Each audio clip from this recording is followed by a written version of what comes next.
John Thompson is walking alone in Alaska when the sound comes first, a violent huff so close it feels like it's inside his ribs. He turns, and a grizzly is already on him. There's no time to run, no time to lift an arm, no space to think. The bear hits him with full weight and drives him into the ground, and the first bite lands high across his face, crushing and tearing until the world becomes pressure, heat, and blood. He tries to push up once. It's useless. The bear is too strong, too fast, too committed. Claws rake his shoulders and back. Another bite snaps his head sideways, and he feels something inside his face give way. Bone, teeth, cartilage. Pain flares white and then drops into a deeper, steadier agony as shock begins to wrap itself around him. This is 1996. The trail is empty. The trees around him are indifferent. Thompson is alone with a predator that can end him in seconds. Some instinct deeper than fear tells him what to do. He stops fighting. He lets his body go slack. He presses what's left of his face into the dirt and holds his breath in shallow sips, trying not to cough, trying not to move. Every muscle in him screams to thrash, to roll, to crawl away. He forces himself to stay still. The bear huffs above him. He feels its weight shift as it steps on him, paws at him, pins him again. It bites him hard, then releases, then bites again, as if making sure the struggle is over. Thompson doesn't flinch. He doesn't lift a hand. He doesn't make a sound.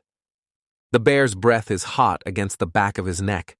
A paw drags across his shoulder with enough force to pull him through the dirt. The bear's claws hook and rake, and the pain in his chest tells him ribs are breaking. He tastes blood and dirt together. He can't see well. One eye is swollen shut. The other blinks against a blur of leaves and shadow. Then, after another long moment that feels like it will never end, the pressure eases. The bear steps off him. Heavy footsteps move away through brush. Branches crack. A final huff, closer than comfort, then fading. Thompson does not move. He knows that bears sometimes wait. He knows that the smallest motion can bring it back. So he stays face down in the dirt, breathing as softly as he can, letting time drag itself forward one terrible second at a time. Blood leaks from his face and runs into the soil. His shoulder throbs and then goes numb. His jaw feels wrong, loose, like it isn't connected the way it should be. His chest burns with every shallow breath. Before help arrives, the hours on the ground are a second ordeal. The cold seeps into him even in daylight. His mouth fills with metallic taste and saliva he can't swallow. His throat keeps trying to cough, and every time he feels that reflex rise, he crushes it down, terrified that noise or movement will bring the bear back. He counts breaths, he counts heartbeats. He tells himself to stay small, to stay quiet, to stay alive. Minutes pass, then more. He loses track. Pain becomes a background hum that never shuts off. Flies begin to land on him. The air feels thick. He tries to swallow and can't. He feels warmth on his neck and realizes blood is still running. He thinks, with a cold clarity that cuts through the haze, that if he stays here, he will die here. But he still does not move. Not yet. He waits until the forest is quiet enough that he can't hear the bear at all. Even then, he waits longer. When he finally lifts his head a fraction, the movement sends a shock of pain through his skull, so sharp it makes his vision pulse. He freezes, listening. Nothing charges. Nothing crashes through brush. Just wind, distant birds, the indifferent breathing of the woods. He rolls onto his side, then onto his back. The sky above him is painfully bright. He blinks with his one working eye. He tries to sit up and fails. His body won't obey the way it did that morning. He can feel damage everywhere. His face is ruined. His bones feel crushed. His limbs feel heavy, distant. He understands what comes next. He has to get out. Thompson begins to crawl. It is slow, brutal work. He uses one arm and drags the rest of himself behind it. The ground scrapes his skin. His chest screams with every movement. He stops to breathe. He moves again. He leaves a dark trail behind him, not just dirt disturbed, but blood smeared into the path. He keeps his head low, forcing himself to stay conscious, forcing himself to keep moving even when his body begs him to stop. Time breaks apart again. He doesn't know how far he goes. He doesn't know how long it takes. He only knows that he cannot lie down. If he lies down, if he closes his eye for too long, the line between sleep and death will disappear. At some point, voices reach him, human voices, real, close, urgent.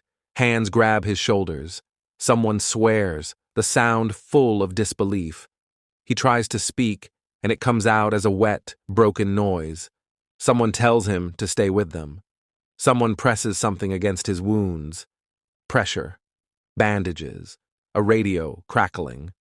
Movement. When the first people reach him, they don't just see injuries. They see how close he is to slipping away. They keep his head still. They talk to him constantly, not because conversation matters, but because consciousness does. They tell him his name. They tell him to blink. They tell him to breathe. They work around the damage carefully, knowing one wrong move could cost him what little stability he has left. Then he is being carried, lifted, shifted. The world tilts and sways. He drifts in and out, pulled back by pain, pushed away by exhaustion. He hears words like shock and bleeding and airway. He hears his own breathing, ragged and wrong. In a place this remote, rescue is not simple. It takes time to get him to the kind of care he needs. He is moved in stages, each one a fight against blood loss and collapse. Every bump sends fire through his ribs. Every jolt reminds him how fragile his body has become. When he reaches a hospital, the damage is obvious even to people who have seen everything. His face has been torn apart. Bones are crushed. His body is battered. Infection is a threat. Shock is already in him. Doctors move fast. They stabilize him, protect his breathing, control bleeding, and begin the work that will take far longer than the attack itself. Surgery is not one event. It becomes a series of operations, repairs, reconstruction, cleaning wounds that are too deep to ignore, setting fractures, managing pain, fighting infection. Thompson survives the first hours, then the first day, then the next. Recovery is its own kind of endurance. He has to learn what his new limits are. He has to live with the reality that some things will never return to normal. Eating and speaking are no longer automatic. His face carries the story whether he wants it to or not. Sleep is hard. Dreams drag him back to the weight on his body and the hot breath at his neck. Later, when the shock fades enough for him to remember, what haunts him most is not the bite itself, but the waiting, the decision to lie still while his body screamed, and the fear that the next sound in the brush would be the bear coming back to finish the job. What saved him in the moment that mattered was not strength. It was control. He stopped fighting. He played dead. He stayed still while every instinct begged him to move. He waited through hours that felt endless, then dragged himself toward help when staying put meant dying alone. John Thompson lived through what should have killed him in minutes. Thank you for listening to Horrifying Survival Stories. Subscribe for more stories of those who faced the impossible and lived.